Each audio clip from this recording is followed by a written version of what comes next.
Hi, this is Katie. I don't know how long this video is going to be. My camera does not really work anymore. And so I'm gonna try to make this video quick, but I wanted to give you guys a health update. A lot of you guys know that I got sick in November and I've had to get a lot of tests done, go to a lot of doctor appointments. And it's been 6 months now since I first got sick. And I just want to tell you guys what's going on, how I've been feeling, and what the doctors have been saying. And so yeah, I wanna make this video quick because my camera is really not working very well, but yeah, if you are interested in this little update, I really hope that you're subscribed and I hope that you keep watching. So I have Biscuit with me today. He's gonna help me talk about this video because talking about health stuff can be hard sometimes.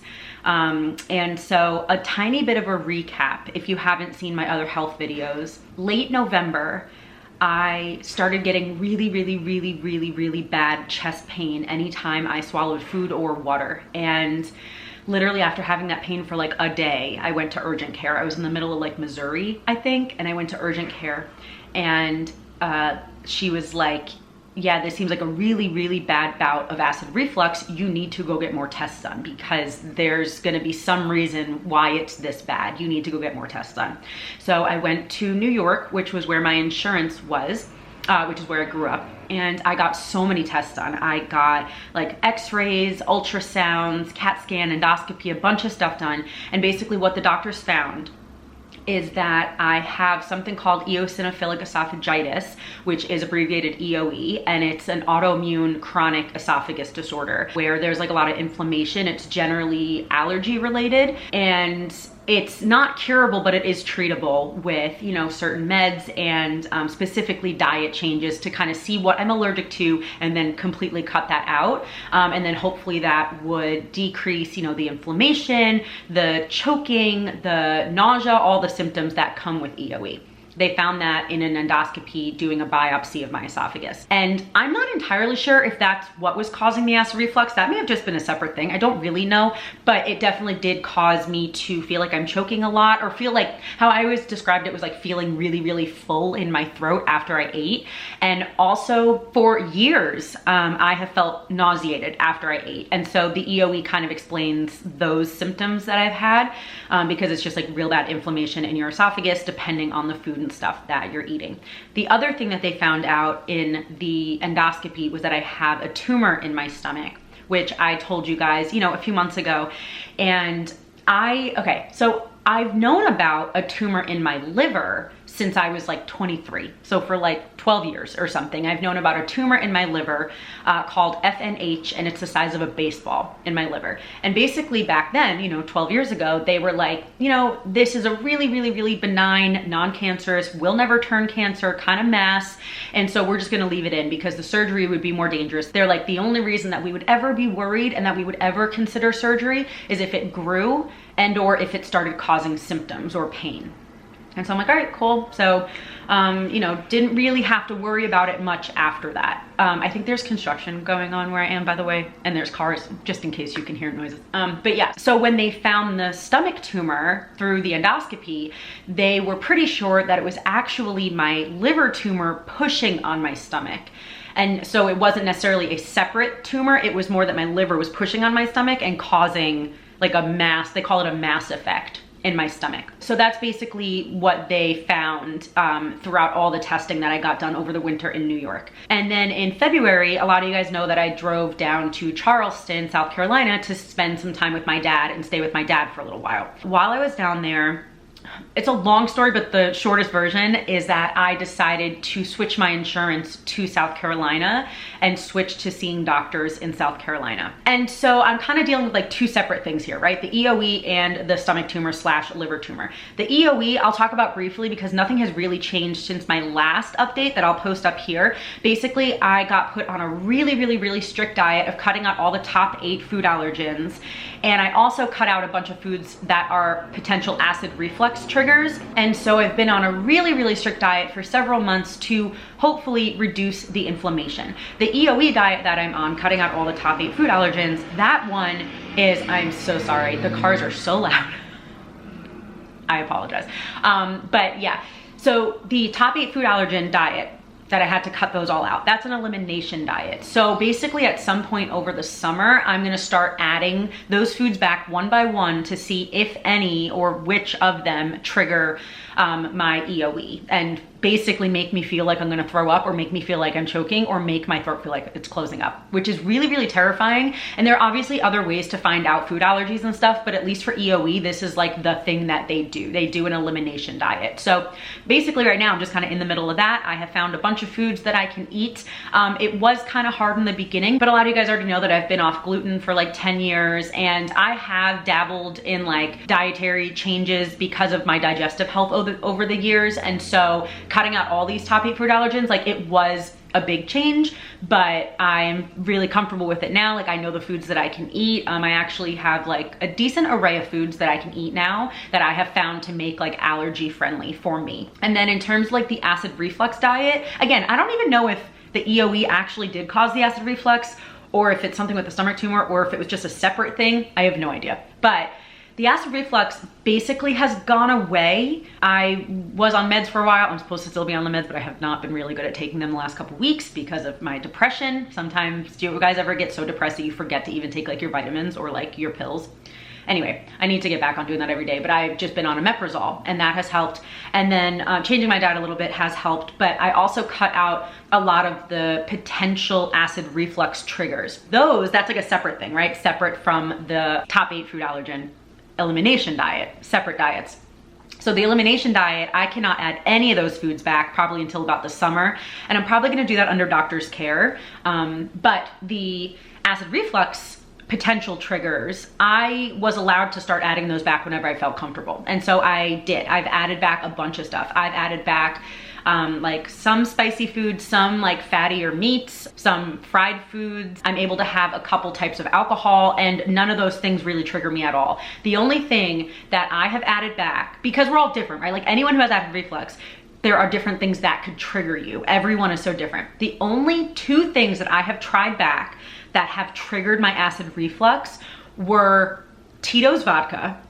I can't have that. I can have like seltzers and stuff, but I cannot have Tito's vodka. That made my throat close up. That was terrifying. I tried that back in like February and that was terrifying. But the other thing that I can't have, which is so sad to me, is tomatoes or any tomato products. So no more ketchup, no more spaghetti sauce, no more pizza with red sauce. And that really bums me out. But like, cause I'm Italian and I'm from New York, you know? And it really bums me out because I tried back a little bit of ketchup a few weeks ago and I had kind of like an asthma attack. So I might actually even be like allergic to tomatoes and I never had any idea. Maybe, I don't know. Or it was just some weird acid reflux trigger that made me feel like I was kind of having an asthma attack. I'm not really sure, but I just had like 2 little packets of ketchup and I had that reaction. And I was like, you know what? Maybe it was something else that I ate with it, you know? So a couple days later, I tried a gluten-free, dairy-free, allergy-free pizza that did have red sauce on it. I tried that. And I basically had a similar type of asthma attack type thing. I don't think it was really an asthma attack. I grew up with asthma, so I know what that feels like, but it was something very similar. I was having a lot of trouble breathing. I did have an inhaler with me.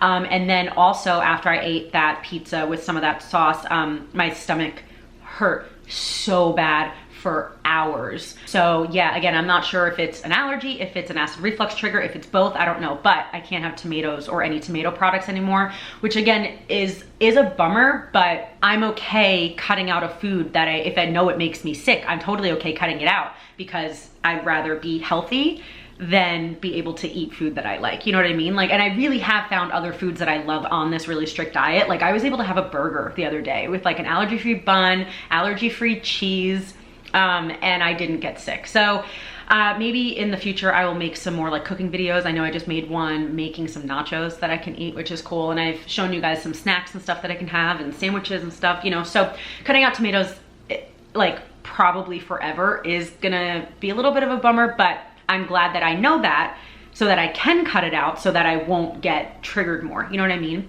And then all the EOE stuff with the eosinophilic esophagitis with the elimination diet, basically I just cut out all those foods and by the summer I'll be adding some of them back. So now I want to talk about the tumor because that's one of the things that I have like new information for. But of course my camera is about to die. So I will be back in a minute. Hey guys, all right, hopefully my battery is charged enough to finish out this video. Also, if you see that my thumb is red, it's because I cut it opening up pickles. Not like a proper jar, it was like a container, like a plastic container of pickles, and I cut my thumb on the edge of it. So just in case you see that I cut myself, that's what I did while my battery was charging. So now I wanna update you on the tumor because there are some updates on that.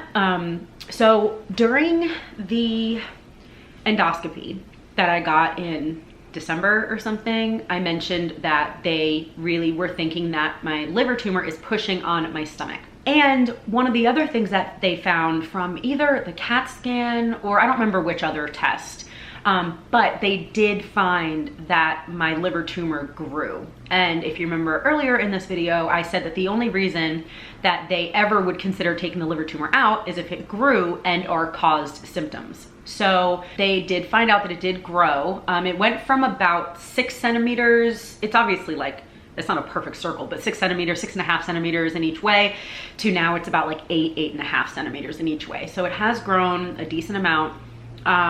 And the fact that they're really thinking that it's pushing on my stomach are potential reasons that they might take it out. But my New York doctor who did the endoscopy and who saw the stomach tumor, he didn't think that we would have to remove it, but there just is a slight chance, but I just need to get more tests done. And so if you remember, I said that my New York doctor wanted me to get an endoscopic ultrasound so that he could see like behind the stomach tumor to kind of see if it really is my liver and whatever that's pushing on it. And so I was gonna get that, but again, long story short, I did end up switching my insurance from New York to South Carolina. So I didn't end up getting that endoscopic ultrasound in New York.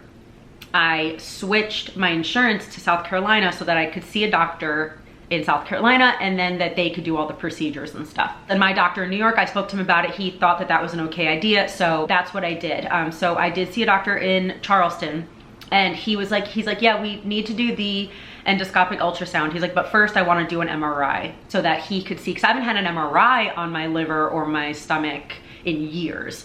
And so he wanted to do an MRI first. So I did have an MRI a week and a half ago, and they told me that it would take like 2 days to get my results, but they literally called me the same day, which was really, really cool. And basically they said that they saw nothing different than they already knew, which is good.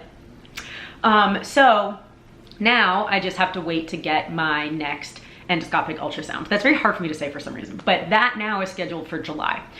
And so it's not like an emergency thing, you know what I mean? Otherwise, I'm sure they would have made it like an emergency type of procedure, but they said like that I can wait till July, it's not a big deal, and we'll just kind of see what happens then. And so basically, I probably won't do another health update unless something drastic happens in between now and late July. I probably won't do another health update because nothing else is really changing. It's just sticking with my diet and then waiting to get this next procedure done. So the procedure is gonna be in Charleston, but when I'm recording this and when I'm posting it, it's late-ish May, mid-late May. And I have been visiting my dad and I love staying at my dad's, but since I don't really need to be back in Charleston for the next couple months, I did decide to leave Charleston. So I don't know if you guys saw my last video, but I'm currently in Charlotte, North Carolina, and I'm gonna be here for, I don't know. I obviously know someone here. I'm staying with someone that I know here. I don't know if I'm gonna be here for another week or two or another month or two. I don't know if I'm gonna get back on the road. Honestly, I'm not really in the mood to be traveling. If we go into a mini life update in this video too, very mini, I had a Montana trip planned for this summer. You guys know I usually go to Montana every summer. I had a trip planned. I already had campgrounds at Glacier, Yellowstone, and the Tetons. And I canceled it because I'm like, I just don't want to. And I don't know if that's part of my current depression that I've been in. I feel like the last week or so, my depression has been a little lighter than it was the last month or two that it's been really, really bad. I don't know if it's because of that. I don't know if it's just because I'm just not in the mood to travel alone anymore, or at least right now. I don't know if it's because I've been sick. I don't know. I just am not really in the mood to be traveling, at least not like I used to, and at least not right now. So I don't know if that's gonna change. I don't know if I'm gonna properly live in my car at some point soon or get back on the road. You know, my next video next week, I might be like, hey, I'm back on the road. I don't know. But at least how I'm feeling right now and how I've been feeling the last couple months, like I just haven't been in the mood to be on the road, be sleeping in my car. I just haven't wanted to. And again, I can't tell if it's because I'm depressed, if it's because I've been really sick, or if it's just because I don't want to, because our minds change and our lives change and our paths and stuff change. I can't tell. So basically, yeah, with the tumor, like, just to go back to that, I'll find out more at the end of July. And then basically, seemingly, after that endoscopic ultrasound, they'll be able to figure out if I need to get my liver tumor surgically removed or not. Right now, it's very up in the air. We do not know, but it did grow, and I do feel some discomfort almost every day for not a very long time, but I do kind of feel discomfort, like where the tumor is pushing on my stomach. And there is a potential that that is causing some nausea, and there is potential that's why I have some other digestive and food issues. And so there is a chance that I would get it removed, but honestly, I'm not scared of getting that removed. I'm sure if it does happen, I'm sure I will be really nervous in like the days going up to it, but right now I'm not nervous about it. It's very like this whole process, it's been literally, I'm recording this video on May 20th. All of this started November 20th. Well, the liver tumor I've had for 12 years, but I mean all of this recent stuff started November 20th. It has been exactly 6 months. And if any of you guys have chronic illnesses, like my EOE is chronic, I'm gonna have to deal with it forever. Hopefully, I will find the foods that I'm allergic to so I can properly cut them out so I won't have to like deal with it day to day, but I will still have to always pay attention to my diet and understand that I have this autoimmune disorder for the rest of my life. And then the tumor and just feeling nauseated and stuff still, you know, a lot of my symptoms have gone away, a lot of them, but I do still feel a little nauseated almost every day. It's not horrible, it's more uncomfortable, but it is just something that I have to deal with. And a lot of you guys, if you have chronic pain, sometimes it sucks, but sometimes you just kind of get used to it because you have it for so long. Generally, day to day, I do feel a lot better, and I am so grateful for it. But also I am still dealing with a lot. And so if I get down about it or if it overwhelms me or something, I think that that makes sense and I think it's logical. Anyway, so I'll find out more about the tumor and stuff in July. Well, probably by the time the results get back, it'll probably be early August, which is my birthday. So it'll be a good birthday present to just find out more about what's going on and to see what we have to do next, and you know, see how I feel. But day to day, I've been feeling okay. I definitely have a lot of my energy back. I am able to eat a ton of different foods now, honestly, probably like 20 or 30 different foods, like individual foods, not meals. But there's probably like 6 or 7, I'm just guessing, 6 or 7 meals that I can eat. And so that's been good. And yeah, so I guess that's really it with all the updates. It's just a lot of waiting now, which I'm not good at. And so this is something that I need to pray about and hopefully get better at and trust God more in, because logically I know to trust God through all this, but sometimes emotionally I don't feel it. And I still take on the stress when I know God doesn't want me to do that. So anyway, yeah, that's kind of my health update slash mini life update. I'm in Charlotte for now. And then I don't know what I'm gonna be doing for the next couple months, but then I'll be back in Charleston probably mid to late July. And I'll be there for at least another few weeks and see my dad, and we're hoping to go to a baseball game for my birthday, which will be cool. So anyway, yeah, thank you guys for watching. I hope that this video answers some of your questions. If you have any other like specific health questions of the test I've got done, or anything else, obviously I'm not a doctor, but just any of my experience with anything, please let me know in the comments, because I can do more of like a Q&A with my health. But yeah, otherwise, I really hope that you guys, I don't know, I hope you enjoyed this video, I guess, and hanging out with me. And I appreciate all you guys being there for me and asking how I'm feeling and praying for me and stuff. Like, you guys are the best. So thank you for being with me through this journey of not traveling anymore, of just really showing you guys like more of my day-to-day life. You know, I really want my videos to be more personal and stuff. While it is still nerve-wracking to share really personal stuff on the internet, it just is, I want to be more vulnerable and stuff with you guys. So I hope that these videos are, you know, helpful or something. I don't know, but thank you for being here. I really hope that you're subscribed. And if you follow me on Instagram, I do more like daily updates and little things on there as well. But yeah, I guess that's gonna be it. Thank you again, and I hope that you guys have a wonderful day. I love you, Jesus loves you, and I'll talk to you later. Bye. Say bye, Biscuit. All right, bye guys.